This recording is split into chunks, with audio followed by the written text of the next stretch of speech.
Baik, terkait hal itu pula, kita mulai informasi pertama terkait penanganan COVID-19 tanah air.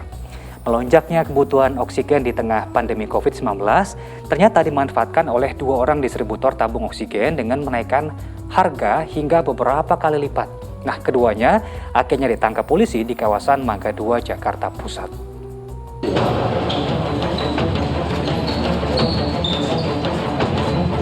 Satu dari 2 orang distributor tabung oksigen ini dibawa polisi ke Mapolres Metro Jakarta Pusat usai ditangkap di kawasan Mangga 2, Sawah Besar. Keduanya dijadikan tersangka karena mengetok harga tabung oksigen berbagai ukuran beserta regulatornya dengan menaikkannya hingga 2 kali lipat dari harga eceran tertinggi yang diperbolehkan oleh Kementerian Kesehatan RI. Dari aksinya itu mereka mampu meraup untung hingga 300 juta rupiah dari penjualan selama 1 minggu. Satreskrim Polres Metro Jakarta Pusat telah mengamankan 2 orang tersangka yang diduga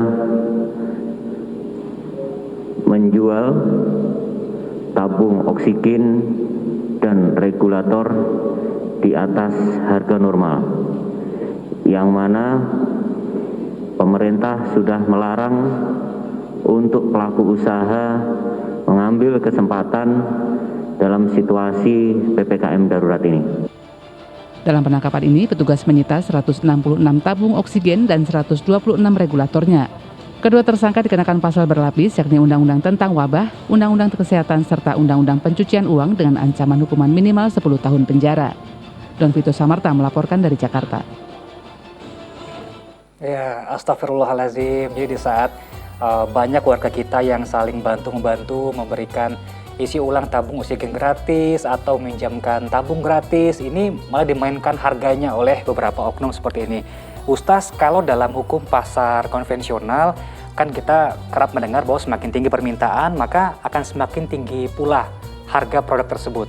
Tapi bagaimana Islam melihat kasus seperti ini, Ustaz? Apakah hal itu sebenarnya dibenarkan dengan batasan-batasan tertentu? Ya, tentu kita prihatin ya terhadap informasi tadi ya. Yang jelas Islam atau agama ini menuntun kita kepada kemaslahatan. Jadi intinya bagaimana kita hidup bisa memberikan manfaat dan maslahat kepada banyak orang. Karenanya jual beli atau buy di dalam konsep Islam itu juga konsep yang memberikan bermanfaatan atau kemaslahatan. Jadi jual beli itu niatnya untuk menjadikan kita itu bermanfaat, memberikan manfaat kepada orang-orang yang banyak, sebagaimana hadis khairun nasi anfa'uhum linnas, sebaik-baiknya manusia adalah yang paling bermanfaat bagi manusia yang lainnya. Karenanya jual beli atau berdagang itu untuk memberikan manfaat, untuk memberikan kemaslahatan. Itu intinya di dalam agama. Karenanya ketika ada seseorang yang memang dalam hukum ekonomi ketika supply-nya kurang, demand-nya tinggi, pasti harganya naik karena terjadi kelangkaan. Nah, disinilah ya diperlukan yang namanya kebijakan-kebijakan ulil amr atau yang namanya pemerintah untuk menyeimbangkan harga, begitu. Nah, menyeimbangkan harga agar supaya harganya tetap stabil. Karena apa? Karena demand atau permintaannya yang tinggi. Dan di dalam agama pun dilarang kita itu mengambil keuntungan ya hanya dalam konteks ingin mendapatkan keberuntungan saja, apalagi dalam peristiwa atau dalam pandemi seperti ini ya, di mana masyarakat sangat membutuhkannya. Jadi seakan-akan mengambil keuntungan, menari di atas penderitaan orang lain. Dan ini betul-betul dilarang karena tingkat kemaslahatan dan kebermanfaatannya yang kurang. Kan ditegaskan ya, wala tabkhosuna asya'ahum wala tasawfil ardi mufsidin. Jadi janganlah kamu merugikan manusia terhadap hak-hak mereka, dan janganlah kamu berbuat kejahatan di muka bumi dan membuat kerusakan. Jadi kalau misalnya mereka itu kemudian membuat meninggikan harga dan lain-lain, orang nggak bisa beli. Dengan begitu orang akan kemudian bisa jadi sampai nauzubillah min dzalik nggak kebagian oksigen dan lain-lain, dia sesak dan akhirnya meninggal dunia. Dan ini adalah sebuah kerusakan. Dan kalau sudah membuat kerusakan termasuk dalam kejahatan. Disinilah yang disebutkan oleh Allah, walul lil mutaffifin, celaka orang-orang yang curang gitu, celaka. Jadi dia mengambil keuntungan berdasarkan hal-hal yang tidak dibenarkan. Ini adalah sebuah bentuk kecurangan atau sebuah bentuk yang akan mendatangkan kemurkaan Allah. Nauzubillah. Auzubillahi min dzalik.